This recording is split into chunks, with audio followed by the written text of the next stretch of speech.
appearing via Zoom. And you're live.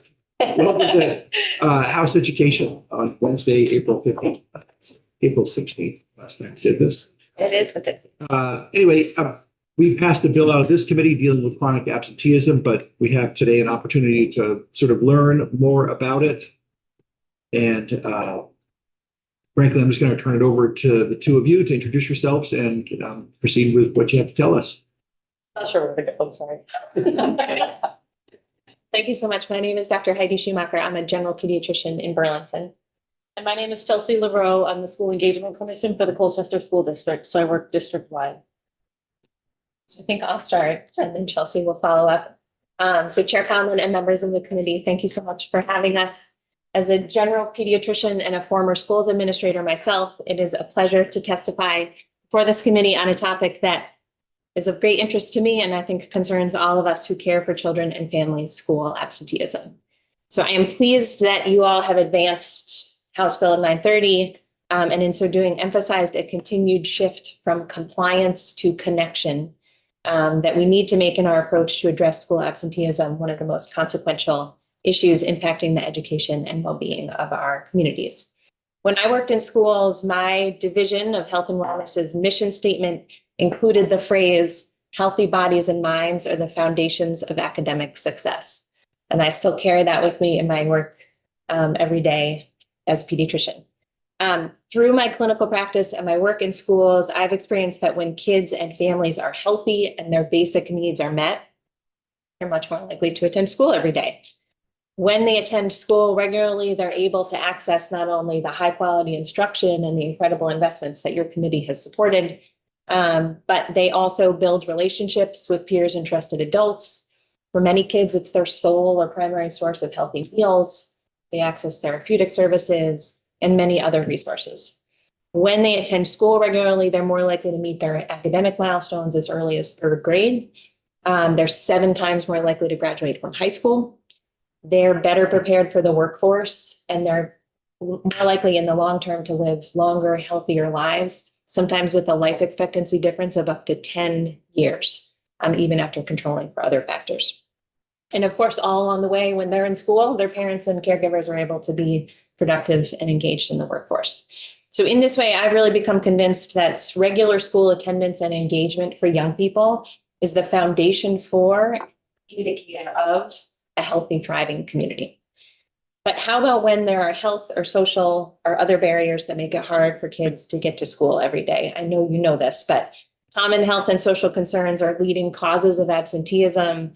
Things that I think about a lot are mental health and substance use, not only for the young person, but the caregiver or parent. Asthma, unmet oral health needs are some of the leading reasons that kids are not missing school. Plus, of course, things like transportation insecurity, childcare, among others. And I'll never forget, this was several years ago, but it stayed with me when a 7-year-old in my office as a pediatrician came in for a well child check. We were discussing this child's asthma. And when I asked the child and the mom, how's the asthma going? How's the medication stuff? They said, yeah, pretty good. And it was only when I asked, how many days of school do you think your child has missed because of asthma? And mom said, I don't know, maybe 20 or 30. Then I thought, wait a minute. It allowed me to open an entire door into better insight on what that young person was experiencing beyond what I would have gotten had I not asked that specific question. And this was a family, I knew they had asthma. We were working together on the asthma, but just that simple question, asking how many days of school. I have many other examples I could offer, but the same exact scenario has happened with so many of my patients experiencing anxiety and depression in particular. With that child, after adjusting his medication, and I think just as importantly, after we had a real discussion on what motivates you in school, why do I, as your pediatrician, think school matters? How can we work together to support this? That child's attendance improved dramatically the following year. Of course, compounding these barriers are misconceptions about school attendance, aversions, and disengagements where young people might feel unwelcome, unsafe, or disconnected from their school communities. So in total, these obstacles to regular school attendance have resulted in 1 in 4 students in Vermont now being chronically absent, missing 10% of the school year for any reason, a significant increase from pre-pandemic levels. And that's, as you all know, 18,000 students in Vermont who are not there consistently. And the absences, of course, don't just impact those 18,000 students, but we see a significant ripple effect impacting social relationships, classroom dynamics, instructional flow. We, through work that I'll talk about in just a second, did a survey with educators and school staff in 4 school communities in Vermont last year.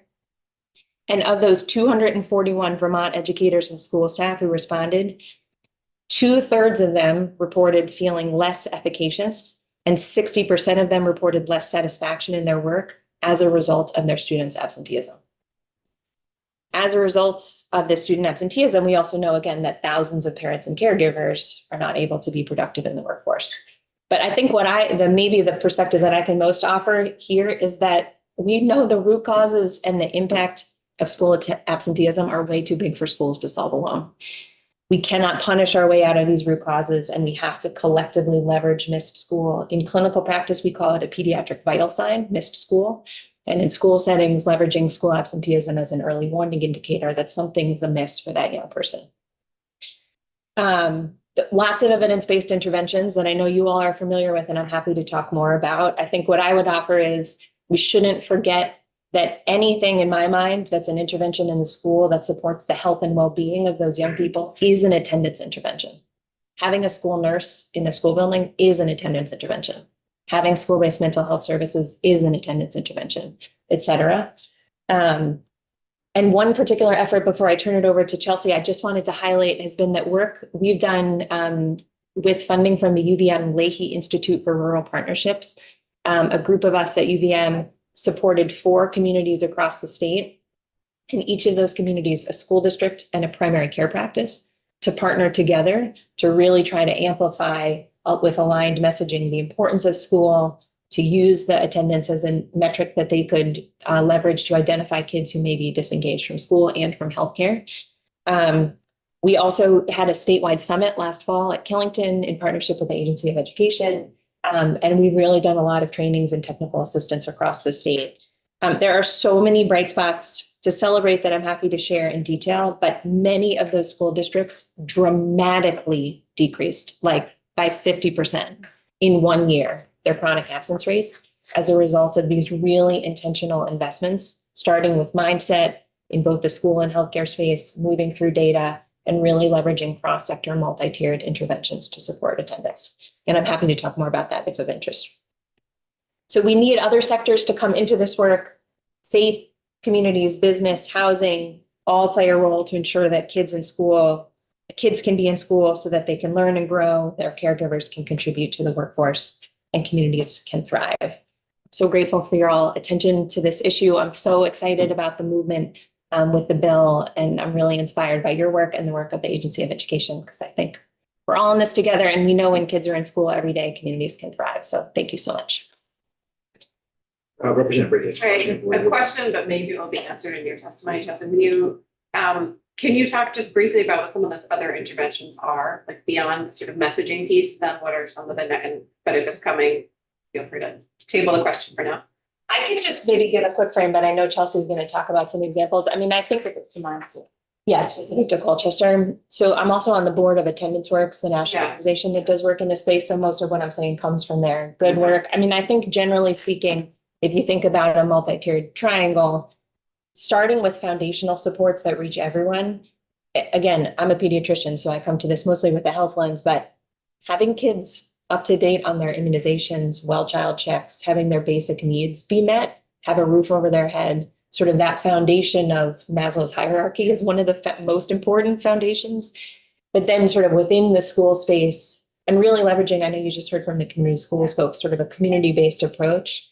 The universal supports, like, is there aligned messaging with a positive supportive vibe for families on why does school matter? What does family engagement look like in a very supportive, proactive way? Are there events that promote attendance? Are there data routines that help folks really understand with a routine, not just waiting for 5, 10, or 15 days, but really on a regular basis, looking at data approaches. And then at the tier 2 to tier 3 level, thinking about where does the data indicate that there's a consistent reason for missed school. So for example, if anxiety shows up as a common reason for missed school, then an evidence-based intervention would be to target a population of kids with particular mental health interventions. Happy to talk more, but that's how I would start it. Representative McCann. I'd be interested in, I think you mentioned something about dental being a really big issue for kids not going to school. And it just so happens, I was at the dentist the other day and she was telling me all about the mobile Yes.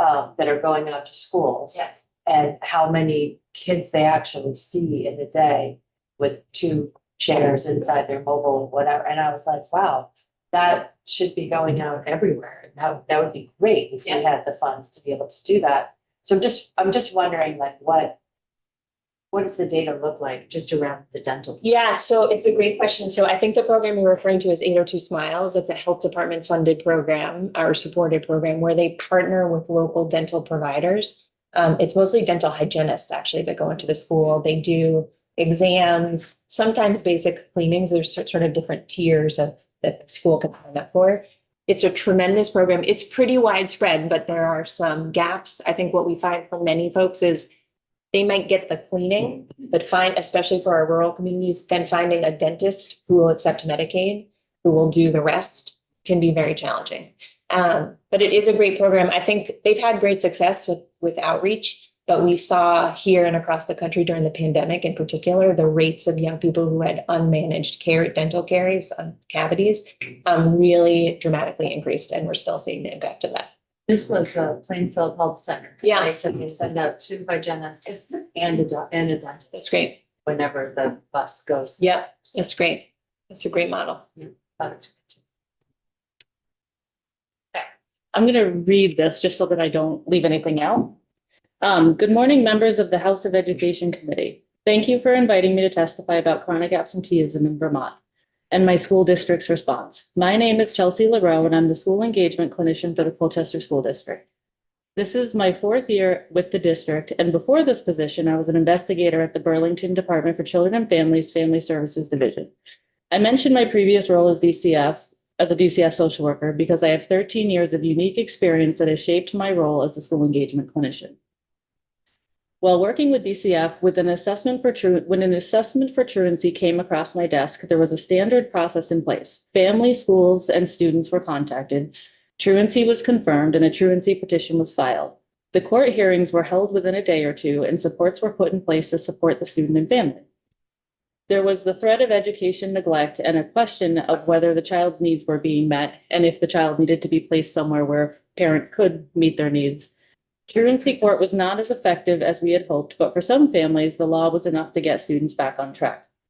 Now, with the ever-changing challenges families face, forced compliance through truancy court has become ineffective and is usually the last hope schools have after exhausting their efforts.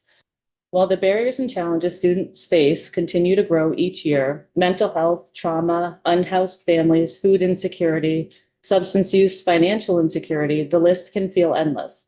Filing a truancy petition may help some families. However, the courts and DCF are stretched thin, and students who struggle with school attendance are often sitting home alone and don't rise to the level of immediate intervention by the courts and DCF.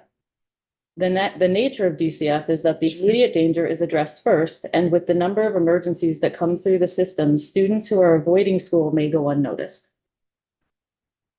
For students who struggle with chronic absenteeism, once a truancy petition is filed and the state's attorney accepts it, it can be months now before families have a hearing and even longer before supports are recommended.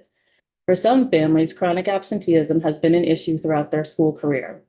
Another example of why attending court for truancy is not an effective approach is the state's attorney does not file truancy charges against students over 16, leaving a population of students at risk of not graduating with no system in place to catch them. It's important to consider what the profile of a student who may struggle with school attendance looks like and why it looks that way. For younger students, it's missed days that add up or long stretches of absences with minimal contact from caregivers.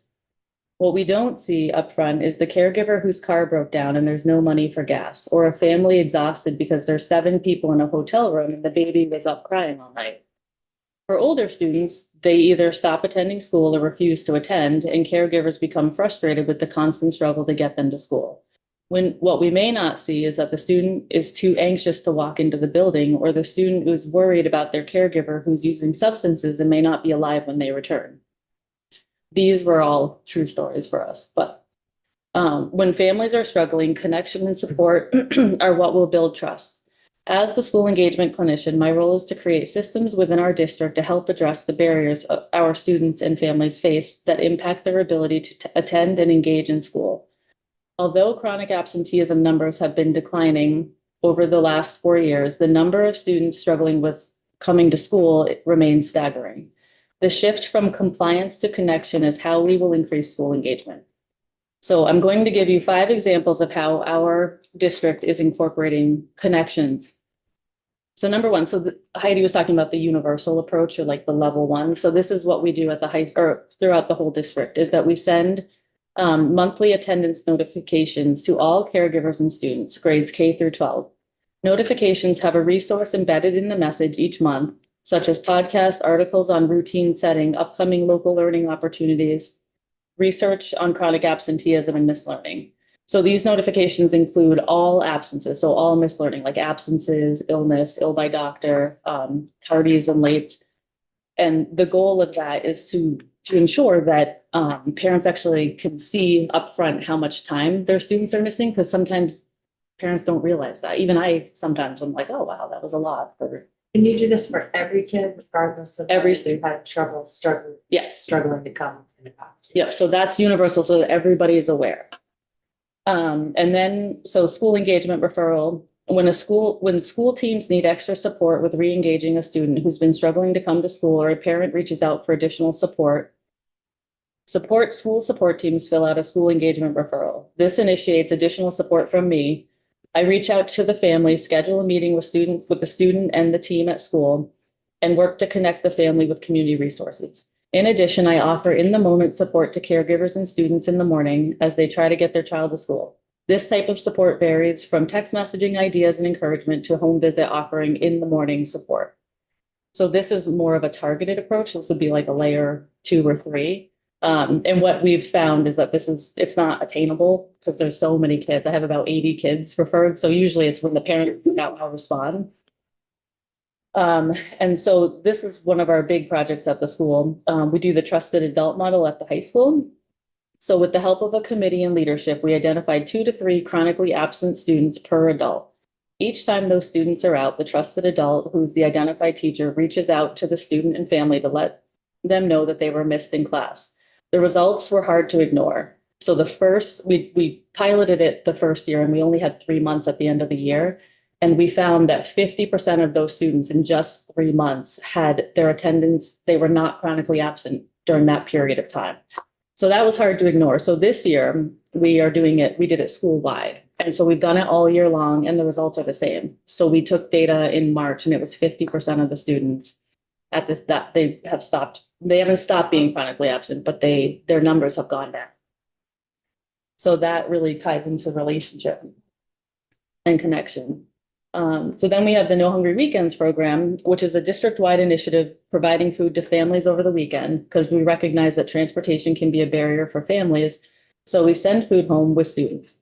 Each Friday, a wheeled bag is packed with nutritious items such as meat, dairy products, pasta, fruit, vegetables, snacks, and the students bring the bags home to their families. School support teams refer the identified students that might be food insecure, and we're currently sending 47 bags home each week. And the program is funded through donations and grants. And then finally, we do the Fresh Rescue program as well. So we formed a partnership with the Colchester Community Food Shelf and the Vermont Food Bank to break the stigma around food insecurity. So we're doing this at the high school level. And this was something where Shaw's, when they have to move food off the shelves, they donate it. And so I drive a food truck every Thursday, go get the food, bring it to the high school. And we just put a table out in the hallway with a fridge. And everybody at the school was like, no one's going to take this food. And I was like, yeah, but we have to give it a shot. Like, let's try it. So the first day and ever since, no matter how many pounds of food I bring over, like I've brought over 100 to 200, it's gone within 24 hours. So all different types of students, all of the teachers, everybody, we sent the messaging out of whoever wants this, take it home. Just comes to food. And it's really effective. So in closing, all 5 of our uniquely designed responses in Colchester have helped to build the connection with students and families, ultimately increasing students' attendance. When we focus on compliance features like attendance codes and punishment, we do not see results. Thank you for allowing me to testify. Thank you very much Thank for you. the real world examples. Could you talk about what's different compared to 15 years ago in terms of what's contributing to chronic absenteeism? I mean, I'm not sure. A lot of these issues existed then too.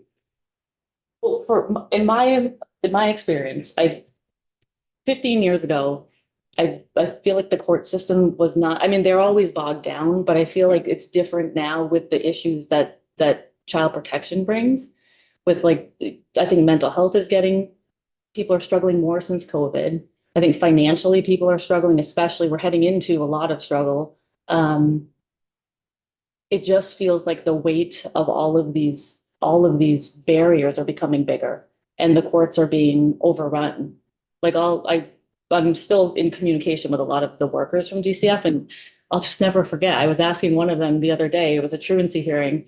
And I was like, so what are we going to do? Like, what are we going to do with this family? Because they've been in truancy court for 1.5 years. And prior to that, they'd had a truancy here. They'd had truancy. It was minimally effective, but as summer came, they closed the case. And so then the kids just stopped coming to school again. And so the worker was like, honestly, I don't know. She's like, I have like 40 truant kids and I can't get any of them to school. So it's just one of those things of, I think we just need more resources to do stuff like go out in the morning, go out and help these parents or make time to engage with the students. I just think the world's getting heavier. I mean, I was gonna say too, the rates of chronic absence pre to post pandemic, of course, are much higher now. So one, it's like a volume issue. 2, as Chelsea said, I think, yeah, mental health, poverty and other transportation and other stuff has been exacerbated, I think, especially in rural areas, but really across the state. And I think the other thing I'd say is, 15 years ago, the truancy-based protocols didn't work all that well then either. I mean, I think we just have better recognition now that we can't punish or case manage our way out of 1 in 4 kids being chronically absent, especially when they're absent because they're poor and because they lack access to resources. Punishment and referrals don't fix that, and they didn't 15 years ago. I think we just, in a good way, have better recognition of that. And I would say, yes, more resources, but I also think as a pediatrician, I remember the first time I worked full-time in schools, almost 10 years as a pediatrician. And my first few days in schools, I couldn't get over how much unidentified duplication there was actually of services. Like, yes, we do need more resources, but we also need to coordinate the resources we have better. And so our Everyday Counts project is one example, tried at least with healthcare and schools to say, let's not like both do the same screeners and identify the same needs and refer the same families to the same or different resources. Let's like sit together and do it together so that, yes, the meeting may take more time, but at least we're not recreating the wheel in our sectors. And so I think those collaborative systems existed then, were important then, but I think are even more important now. Just had testimony about the community schools model and I think Exactly. you're basically speaking right to it. Yeah, I mean, Colchester High School isn't a capital C, capital S community school, but my experience 20 years as a teacher and the last bit is that the model in school, whether you are capital C, capital S, like, food shelves in schools, all hands on deck, trusted adult models, parts of the pillars are pretty, I don't know if universal is the right word, but I think I would bet you could go into most public schools today and see, and people are piecemealing it together. So that duplication is. And right, the opportunity is to systematize it. I mean, we see examples all the time of individual humans in various sectors coordinating, but then that person moves on and then the whole thing falls apart. And so building those structures and systems and expecting that those integrated infrastructures are needed to solve something as complex as chronic absence. Yeah. And then building in formal and informal ways, those structures and policies and procedures co-creating, because schools can't solve it alone. It's too big. Another thing I was thinking when you were talking is that even with the trusted adult model, it takes time. Yeah. And that's another thing is that, yes, we saw some success, but that's also on the back end, there's also a lot of work of trying to get teachers to buy in and the staff to buy in, because it does take shifting something else around, because teachers don't have the time to just be like, oh, I'm gonna call home and try to de-escalate a parent or explain, if they're taking it. So it takes a lot of time, and we're on this is the second year, but we're still working on buy-in and education. I can only imagine, you talk about families that struggle financially and how that's been a thing. And today, the weight of that just must feel, overwhelming to where it's easy to almost sort of give up as sort of a middle class person. I'm feeling it personally. And I know I'll be okay, but if it's a choice between filling your tank up with gas and being able to go to the dentist or whatever, that's huge. Yeah, or drive your kid in if they miss the bus, or a lot of things. When we heard from folks, we did focus groups in December all across the state. And I remember hearing a couple stories that come to mind. One, a parent saying they were getting heat from the school because their child had missed a lot of school. These focus groups were in December, and their child had missed a lot of school in November because they were hunting. And when I was helping with harvest, farm season, et cetera. And this parent said, but that's my family's food for the year. So I need my child to be out hunting. And if you refer me to court, what is that supposed to do? I still need food to put up. Or other families talking about how they worked, say, an hour and a half away. They had to leave early in the morning. And if the childcare thing didn't work out, and they got to drop the kid off at cousin's house to get the bus to the thing, to the whatever. And if every single piece of that logistic didn't work out, then it was mom couldn't go to work and would lose her job, or the kid missed school. And sometimes that happened more than frequently. And it's those like personal stories. Again, schools can't solve that alone. Like and frankly, those are the same families that are often missing their healthcare appointments for the same reason, and are likely to fall through the cracks. So thinking about collaborative structures, data sharing, can help you with that.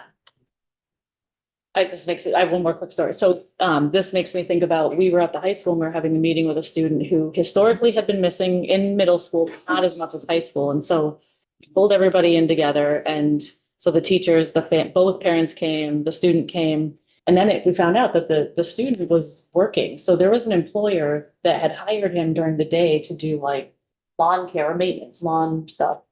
And at first we were like, really? Like, why is an employer hiring this student? So part of this is also a community issue, right? We're bringing awareness, not hire students during school days. But then the other piece was that the parents they were ready to support this student dropping out at 16 because they need the money. And they both were very clear, like, his income helps us have housing. So what we did as a district was we just had to be creative. So we asked the student to he talked to his employer, and then ended up, he leaves at noon now. So he does his morning classes, goes at noon and works. So just trying to be flexible too. Yeah, but that's, sort of solving a big problem on it's probably has to happen on a case by case basis. I'll just say in our Everyday Counts project, we worked with 4 school districts across the state: Franklin Northeast, or SU's, White River Valley Supervisory Union, Orange, Southwest, and St. Johnsbury. And they all did all different kinds of interventions. We had peer learning together. And if it's of interest to this group, as we were just wrapping up sort of the intensive piece of that, I'm happy to stay in touch and share more about some of the work that they did. Because one of the things we tried to do with our statewide technical assistance in partnership with AOE has been to like lift up stories like Chelsea's and but there's good work happening on the ground, and we don't need to recreate the wheel. And thinking about infrastructures and places where we can house those and convene folks so that people are learning from one another and not all just sitting in despair, writing their own policies and developing their own interventions. And of course, your bill helps with that. I mean, the bill that we passed doesn't do a lot. It sort of revamps how we deal with truancy and defines chronic absenteeism, but it certainly doesn't provide the supports. But it changes the philosophy. Any other questions? Thanks so much for taking the time and coming in and talking with us about this. Thank you. Thank you. Everybody, 10 minutes for